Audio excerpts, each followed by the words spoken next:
I've been a park ranger for nearly 15 years. 15 years. Patrolling the same stretch of national forest. 15 years of knowing every trail, every creek, every overlook like the back of my hand. Or at least, that's what I thought. Until 3 months ago. I work in a remote section of Blackwater National Forest. This isn't one of those tourist hotspots with gift shops and guided tours. No. We get serious hikers, backpackers, hunters during season. People who know what they're doing in the wilderness. Or think they do. My cabin sits about 2 miles from the nearest access road. It's nothing fancy. 2 rooms, a small kitchen, bathroom, and an office area where I file reports and monitor weather conditions. The isolation never bothered me. Actually, it's what I signed up for. After 2 tours in Afghanistan, I craved the quiet, the predictability of nature. The trouble started in late October. We'd had an unusually warm fall and wildlife activity was higher than normal for that time of year. More bears pushing deeper into the season, deer moving in unusual patterns. I've been tracking their movements, trying to update our wildlife maps for visitor safety. I'd set up about a dozen trail cams throughout my section. Standard procedure? Nothing fancy. The cameras were motion activated, weather-resistant models that could capture both daytime and night footage. Every 2 weeks, I'd hike out to collect the SD cards, review the footage, log any notable wildlife sightings, and reset the cameras.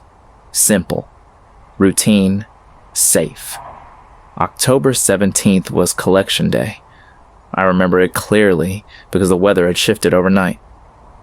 The first real cold front of the season had moved in, dropping the temperature nearly 30 degrees. The forest felt different. In the chill. Quieter. The morning fog hung between the trees like something solid. I followed my usual route, starting with the cameras closest to my cabin and working outward. The first 3 cameras yielded the usual: deer, raccoons, a pair of coyotes. Camera 4 caught a black bear and her cubs foraging near the creek. All normal. Then, I reached camera 5. This one was positioned at the edge of what we call the North Ridge, a less traveled area dense with old-growth pines. As I approached the tree where the camera was mounted, I noticed something odd. The camera had been moved. Not dramatically, but enough that its view would be altered. Instead of facing the clearing as I'd positioned it, it was angled slightly upward, toward the canopy. I figured it was probably an animal or maybe a curious hiker, though this spot was at least 4 miles from any marked trail. I popped out the SD card, replaced it with a fresh one, and readjusted the camera to its proper position. My fingers lingered on its surface. Someone or something had touched it. I didn't review the footage until that evening. Back at my cabin, wind howling outside, I plugged in the SD cards one by one, logging what I found. When I got to camera 5, I expected more of the same. Maybe I'd catch whatever had bumped the camera. God, I wish I'd been right. The first clips were unremarkable. A fox trotting past, a few deer. Then the timestamp jumped forward to 2:14 a.m., about 3 days after I'd set up the camera. The night vision kicked in, bathing everything in that eerie, green glow. For the first minute, nothing moved except the slight sway of branches in the wind. Then, suddenly, something large passed in front of the camera. Too quick to identify, just a blur of movement. The camera triggered recording for 30 seconds, but nothing else appeared. My heart thumped harder in my chest. At 3:42 a.m., another trigger. This time the camera had already been adjusted, angled upward as I'd found it. The frame showed mostly a tree canopy and a sliver of night sky. For several seconds, nothing. Then, a shadow moved across the upper right corner of the frame. Something was up in the trees, moving from branch to branch. My mouth went dry. I leaned closer to my monitor, pulse quickening. Whatever it was big. Much too large to be a squirrel or raccoon. We don't have primates in these woods. A bear might climb, but not that high, and not with that kind of agility. The next trigger was at 4:17 a.m. The camera angle had shifted again, this time pointing directly up. And there it was, a dark shape perched on a branch about 20 feet up. The night vision couldn't capture details at that distance, just a hunched silhouette. It seemed to be looking down at the camera, watching, waiting. I felt the hair rise on the back of my neck. Something about the proportions was wrong. The shape appeared humanoid but distorted. Limbs too long, head too small or oddly shaped. I told myself it was just a trick of the night vision. The weird angle, maybe a clump of leaves creating a pareidolia effect. But deep down, I knew better. Then, it moved. It unfurled from its crouched position, revealing its full height, easily 7 feet if it were standing on the ground. It extended what looked like an arm reaching downward, reaching for the camera. The video cut off. The next clip started at 4:19 a.m. The camera was now pointed at the ground, showing nothing but dead leaves and forest floor. It had been deliberately repositioned by whatever that was. I sat back in my chair, a cold feeling spreading through my chest like ice water in my veins. I'm a rational person. I don't believe in monsters or cryptids or any of that paranormal nonsense that occasionally circulates among hikers. There had to be a logical explanation. Maybe kids playing a prank, though we hadn't logged any overnight permits for that area in weeks. Maybe a hunter where they shouldn't be. But those eyes. I checked the remaining footage from camera 5, hands trembling slightly. Nothing unusual for the next few days. Then, on night 6, another series of triggers between 2 and 5 a.m. The camera had been manipulated again, this time twisted at an angle to face a dense thicket about 30 yards away. In the dim green glow of night vision, I could just make out what appeared to be an opening in the brush. Not a natural clearing, but something that looked almost like an entrance. A tunnel or corridor through the otherwise impenetrable vegetation. A doorway where no doorway should exist. This made no sense. I knew that area. There was no path there, no natural formation like that. I would have noticed it during my regular patrols. I would have. The final clip from camera 5 showed the same thicket entrance. But now there was movement.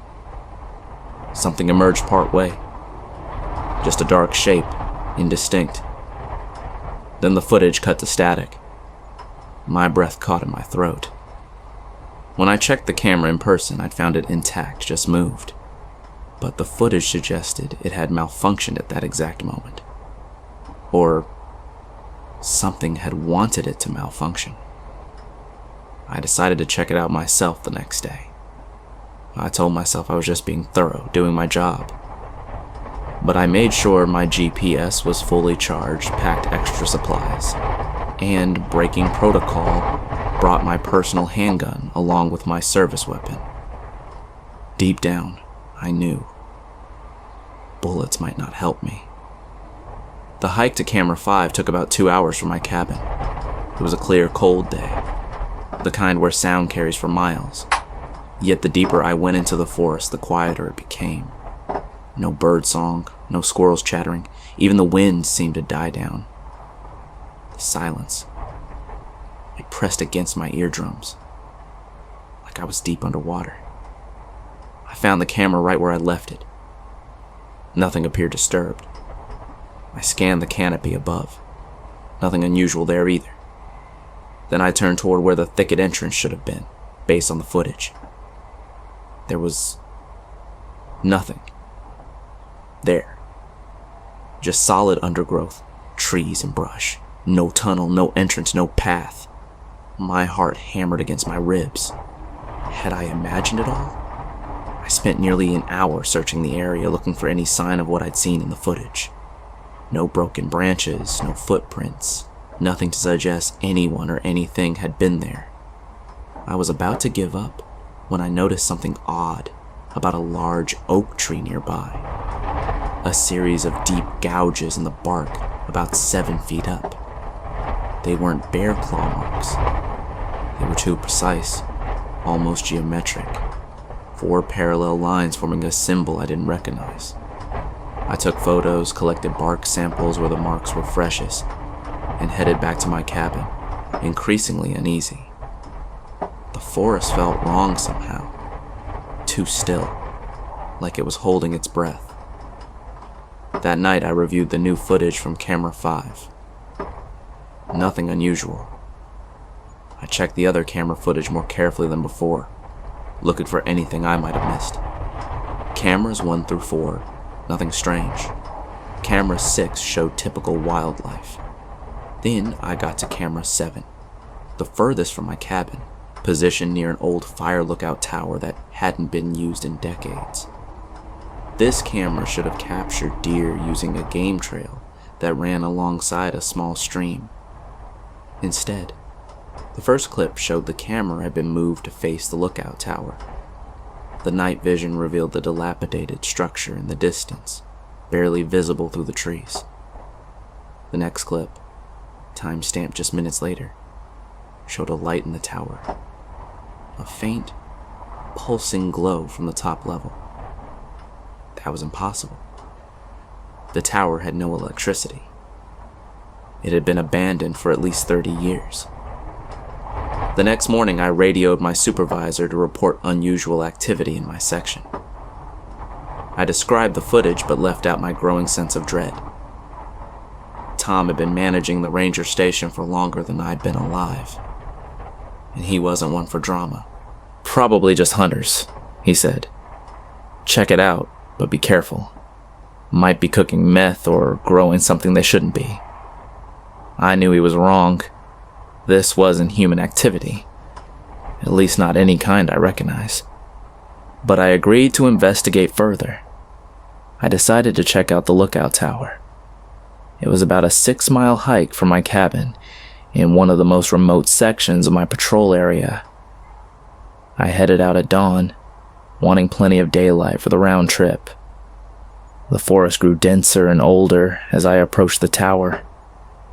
This section had escaped the logging that cleared much of the surrounding area in the 1930s. The trees here were giants, blocking much of the sunlight, creating a perpetual twilight, even at midday. I reached the base of the tower around noon. It stood about 60 feet tall, a weathered wooden structure with a metal staircase zigzagging up the exterior. The steps were rusted, many missing entirely. The platform at the top was barely visible from the ground. There was no sign of recent human activity. No footprints, no trash, nothing to suggest anyone had been here in years. Yet I knew what I'd seen in the footage. A light where no light should be. I circled the base of the tower, examining the ground carefully. That's when I noticed the first strange finding. A perfect circle of mushrooms around the tower's foundation. Not just any mushrooms.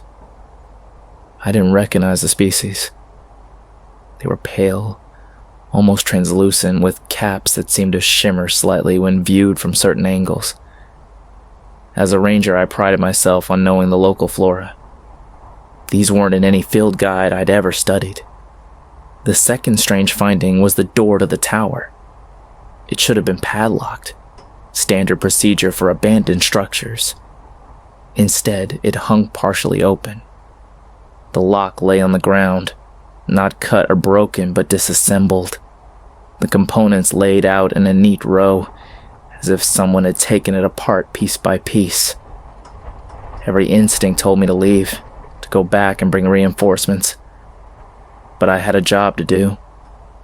I took out my flashlight, drew my service weapon, and entered the tower. The interior smelled of damp wood and something else. A sweet, cloying odor I couldn't identify. The ground floor was empty except for old equipment covered in decades of dust. A metal desk, file cabinets tipped on their sides, broken chairs. I moved toward the stairs in the center of the room, testing each step before putting my full weight on it. The second level was much the same. Abandoned furniture, rotting logbooks, a calendar on the wall stopped at June 1987. Nothing to suggest recent occupation. As I climbed to the third and final level, the sweet smell grew stronger. My flashlight beam cut through the gloom, illuminating the observation room. Windows on all four sides offered a 360-degree view of the forest canopy. Most of the glass was broken, allowing the elements in. A layer of dead leaves covered the floor. In the center of the room stood a table that didn't belong. Unlike everything else in the tower, it wasn't old or weathered. It appeared to be newly constructed from fresh-cut branches bound together with some kind of fiber. On the table lay an array of objects. Animal bones arranged in patterns, small stones placed in concentric circles, and jars containing dark liquid. But what caught my attention was the device in the center. A crude contraption made of sticks, wire, and what looked like electronic components salvaged from various sources. At its core was a power cell of some kind giving off a faint, pulsing glow. The same light I'd seen in the camera footage. I approached cautiously, my flashlight revealing more details. The electronic parts seemed melded with organic material. Roots, fungi, something that appeared to be growing through and around the technology. It was like nothing I'd ever seen before. Next to this device lay a notebook. The cover was made of what appeared to be tanned deerskin, but the texture was wrong. Too smooth, almost plasticized. I used my pen to flip it open. The pages were filled with writing and diagrams. Some of it appeared to be English, but written in a strange, flowing script that was difficult to decipher. Other sections used symbols I didn't recognize at all. The diagrams showed what looked like maps of the forest, but with additional features that didn't exist. Tunnels, structures, concentric circles centered on certain locations. One page was marked with a red symbol that matched exactly the mark I'd found carved into the tree near camera 5. As I studied the notebook, a gust of wind blew through the broken windows, rustling the leaves on the floor.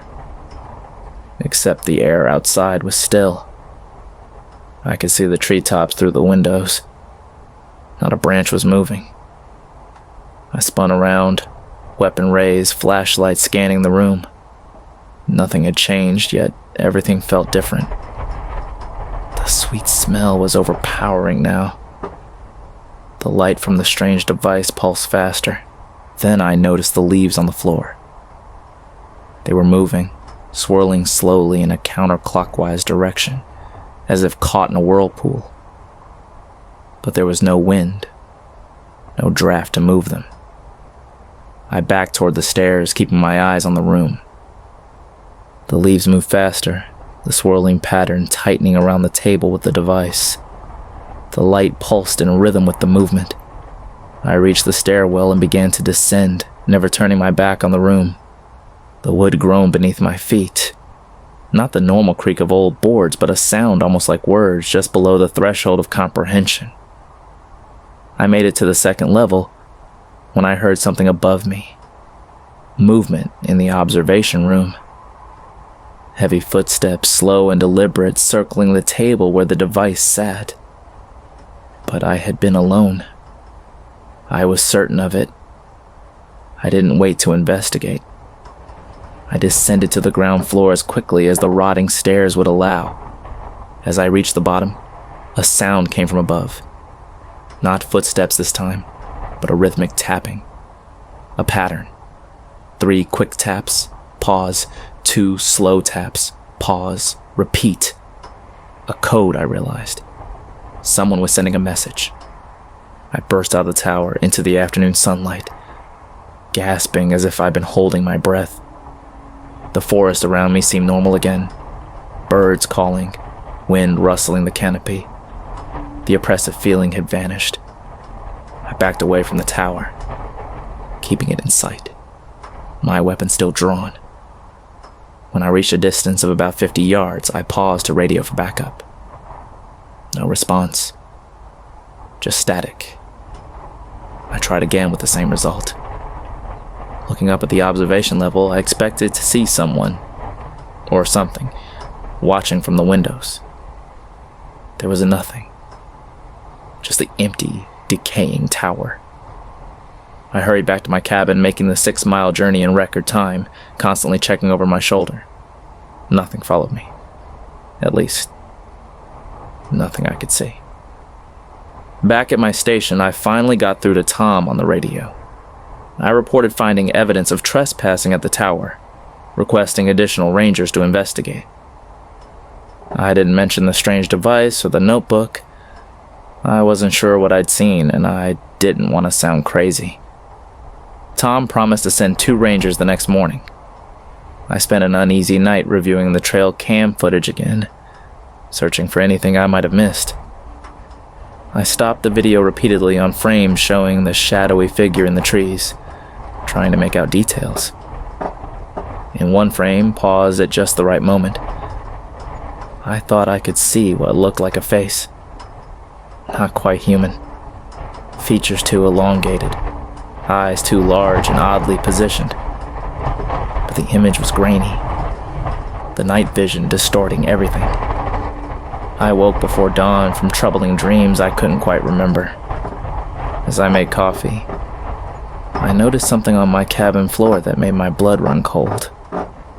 A small circle of the same pale mushrooms I'd seen around the tower. They hadn't been there when I went to sleep. I radioed Tom immediately, no longer caring if I sounded irrational. No response. I tried the main station. Nothing. The radio was working. I could hear the static, but no one was answering. I decided to drive to the main ranger station.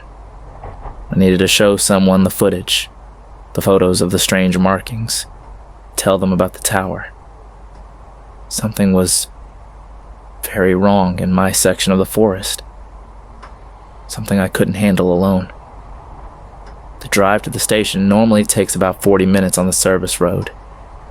That morning, it took over 2 hours. The road seemed to stretch, landmarks I knew well appearing in the wrong places. Twice I found myself driving in loops, ending up back where I'd started.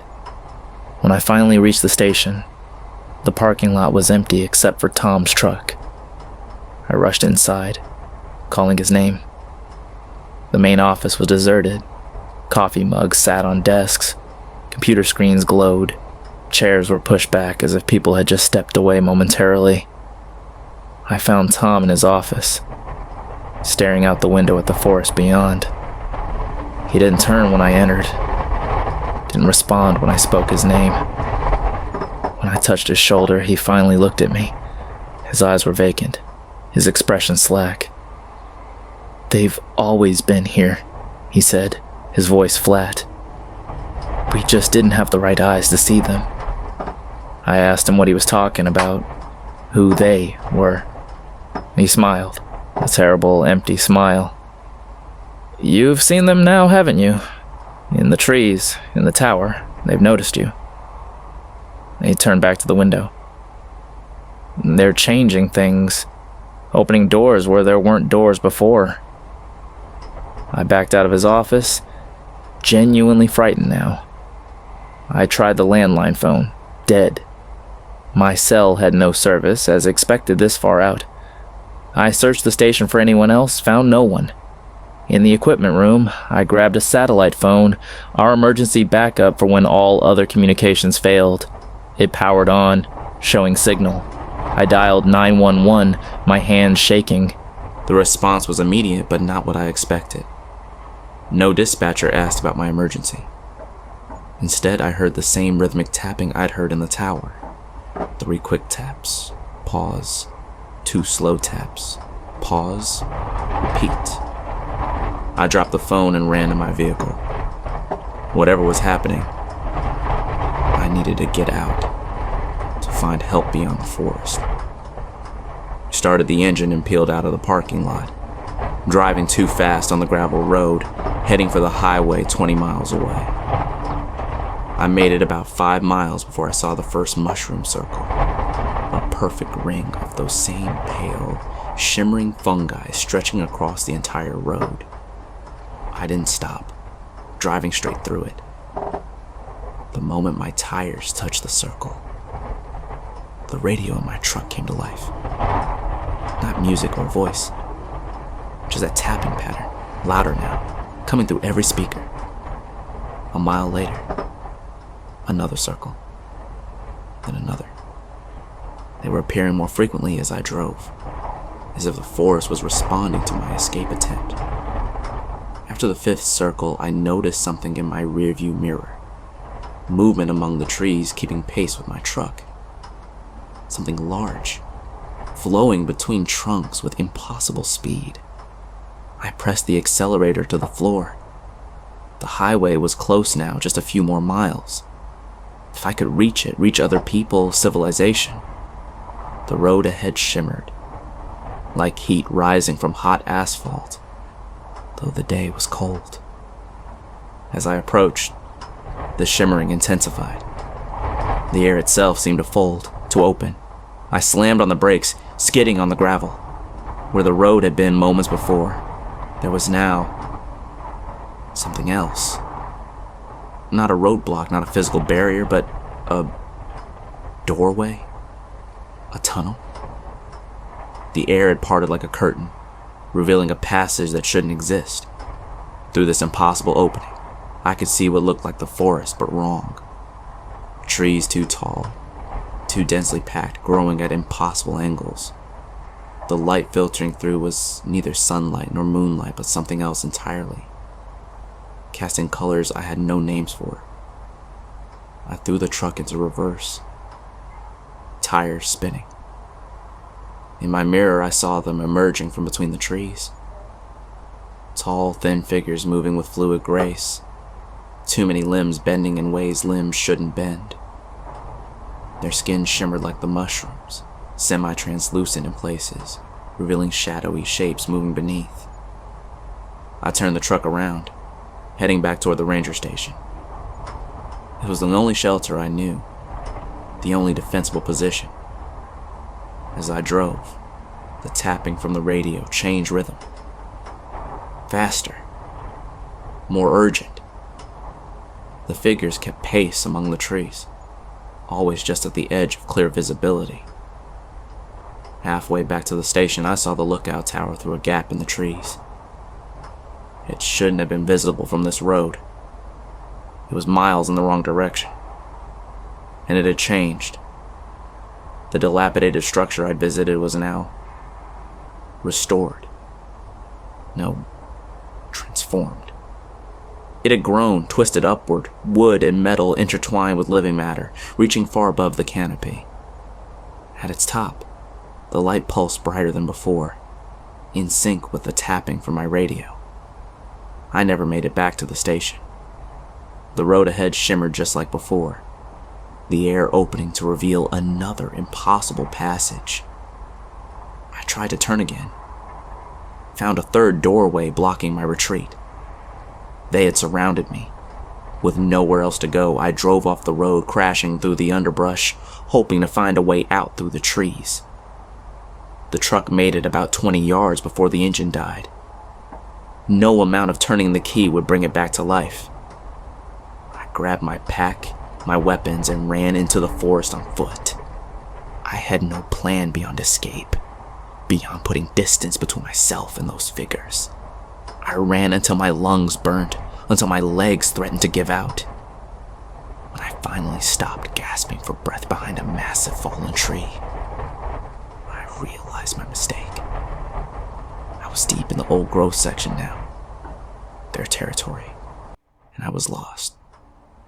My GPS was dead, compass spinning wildly. The sun, which should have been overhead, was nowhere to be seen, though it wasn't dark. The light filtering through the canopy came from all directions at once, casting no shadows. I heard the tapping again, not from any device this time, but from the trees themselves. The sound resonated through wood, through earth, through air. Answering taps came from all around me, a conversation I couldn't understand but could feel building towards something. The forest floor began to move. Not an earthquake. Something more deliberate.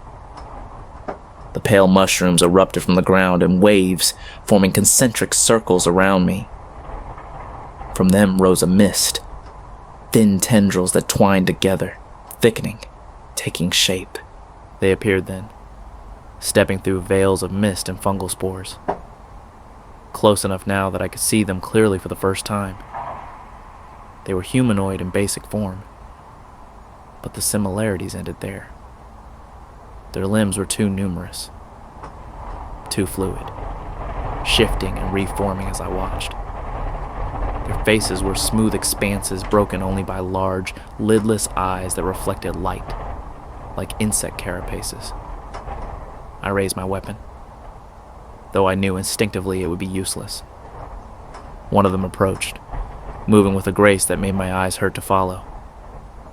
It extended a limb toward me, not threatening, but offering something. A small object dropped at my feet. My trail camera. Camera 5. A voice spoke in my head.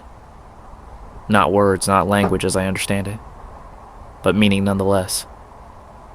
We have been watching you watch us. More cameras fell to the ground around me. Not just mine, but dozens, hundreds. Some modern, some ancient designs, some made of materials I didn't recognize. All have been watching the forest, watching the boundaries between their world and mine. The doors are opening. The walls grow thin. Soon, there will be no separation. I felt something probe my mind, gentle but insistent, like fingers rifling through papers. Memories flashed before me. My childhood, my time in the military, my years in the forest. They were looking for something. You have good eyes. You see what others miss. You will help us watch. I tried to run. My body wouldn't respond. The pale mist swirled around me, through me, carrying spores that burned my lungs. I felt myself changing, my perspective shifting. The forest looked different now. Layers upon layers of reality I hadn't been able to perceive before. The figures moved around me, through me, incorporating me into their circle. The tapping sound was inside my head now, restructuring my thoughts, teaching me their language of patterns and rhythms. I lost time. Days, weeks, I don't know. When I became aware again, I was back in my cabin. Everything looked normal. Yet I could see the doors now. Thin places where their reality leaked into mine. They were everywhere, becoming more numerous, more permanent. I returned to my duties. What choice did I have? I patrolled the forest, filed reports, checked trail cameras. To anyone watching, I was the same park ranger I'd always been, but I was also their watcher now. Their eyes in this world as the barriers continued to thin. Through me, they learned. Through them, I saw what was coming. It's been 3 months. The doorways are spreading beyond the forest now into nearby towns. The pale mushrooms grow in city parks and backyard gardens. The tapping can be heard in electrical lines and cell phone static. I still perform my ranger duties. I still warn hikers away from certain areas, file reports on wildlife sightings, but my real work is for them. Monitoring the doorways, preparing for what comes next. Sometimes hikers report seeing strange figures among the trees. Most convince themselves it was nothing. A trick of light, a misidentified animal. The few who truly see are recruited, like me. If you're reading this, it's because you've already begun to notice. The subtle wrongness, the shimmer in the air when no heat should cause it. The mushrooms appearing where no mushrooms grew before. The tapping sounds from inside your walls. They're watching you now, evaluating whether you have the right kind of eyes. I've left trail cameras in strategic locations throughout the forest. Not all of them are on our maps. If you find one, don't touch it. Don't look at the footage. Above all, if you see the tower in the distance, changing, growing, run the other way. But I don't think running will help for much longer. The doors are opening everywhere now. Soon there will be nowhere left to hide from what comes through. One last warning. If you're in the forest and you hear tapping, 3 quick, 2 slow, cover your ears. Don't listen for patterns. Don't try to understand. Because once you do, they'll know you can hear them, and they'll invite you to join their watch.